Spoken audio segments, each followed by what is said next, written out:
Fakta pemberontakan Nambi terjadi pada tahun 1316 Masehi, dalam Kitab Pararaton dan Kitab Nagarakretagama, serta diuraikan panjang lebar dalam Kidung Sorandaka. Menurut Nagarakretagama, pemberontakan Nambi tersebut dipadamkan langsung oleh Jayanagara sendiri. Di antara pemberontakan yang diberitakan Pararaton, yang paling berbahaya adalah pemberontakan Rakuti tahun 1319 Masehi. Istana Majapahit bahkan berhasil direbut Rakuti, sedangkan Jayanagara sekeluarga terpaksa mengungsi ke desa Badander, dikawal para prajurit Bayangkari yang dipimpin oleh Gajah Mada. Kemudian, Gajah Mada kembali ke ibu kota menyusun kekuatan. Berkat kerjasama antara para pejabat dan rakyat ibu kota, kelompok Rakuti dapat dihancurkan. Prasasti Sidateka yang dikeluarkan oleh Jayanagara sendiri pada tahun 1323 Masehi, menyebutkan bahwa Jayanagara sebagai pelindung perairan yang melingkari kota. Dapat dimengerti karena Jayanagara merupakan Raja Majapahit yang memindahkan ibu kota dari Tarik ke Trowulan, membangun kota Parit. Pemberontakan Rakuti menjadi pengalaman pahit baginya.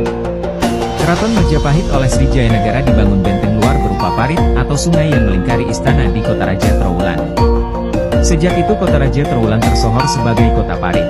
Prasasti Sidateka juga menulis Mahapatih Majapahit bernama Raki Tuan Mapatih Ring Majapahit Dia Halayuda.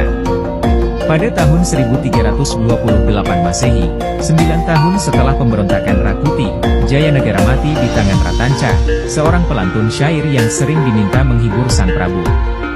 Cerita pembunuhan itu bermula pada 1328, saat Ratanca yang juga seorang tabib diminta mengoperasi bisul yang diderita Jayanagara. Dalam operasi bisul yang ketiga kalinya itu Ratanca menikam Jayanagara di tempat tidurnya. Gajah Mada yang menunggu di samping raja segera bangkit menusuk Tanca dan mati seketika itu juga. Dalam tafsir sejarah Nagarakretagama, menyebutkan bahwa Jayanagara dilanda rasa takut kehilangan tahtanya sehingga ia pun melarang kedua adiknya, yaitu Dyah Pitarja, Tribhuwana Tunggadewi, dan Dyah Wiyat, Raja Dewi Maharajasa, menikah karena khawatir iparnya bisa menjadi saingan. Bahkan muncul desas-desus kalau kedua putri yang lahir dari Gayatri itu hendak dinikahi oleh Jayanagara sendiri. Desas-desus itu disampaikan Ratanca kepada Gajah Mada yang saat itu sudah menjadi abdi kesayangan Jayanagara. Ratanca juga menceritakan tentang istrinya yang diganggu oleh Jayanagara. Namun Gajah Mada seolah tidak peduli pada laporan tersebut dan tidak mengambil tindakan apa-apa. Ratanca pun menunggu kesempatan yang baik. Kebetulan Raja Jayanagara yang menderita bisul menghendaki pembedahan penyakit bisulnya. Momen mengobati sang raja pun digunakan Ratanca sebagai jalan untuk membunuhnya di tempat tidur.